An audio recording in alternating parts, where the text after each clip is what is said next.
दोस्तों आज हम आपके फ्रेंड या किसी और को बर्थडे पे कैसे विश करते हैं उसके 5 अलग अलग सेंटेंसेस देखेंगे। पहला सेंटेंस है जन्मदिन मुबारक हो रिया। इसे हम इंग्लिश में कैसे कहेंगे? हैप्पी बर्थडे रिया। हैप्पी बर्थडे रिया। इस दिन की बहुत बहुत बधाई। Many many happy returns of the day.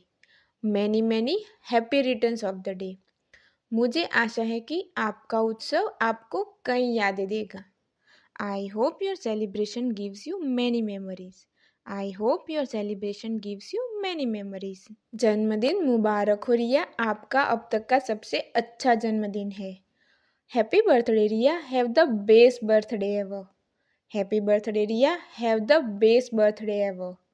पांचवा है एक महान भविष्य आपकी प्रतीक्षा कर रहा है। A great future is waiting for you. A great future is waiting for you.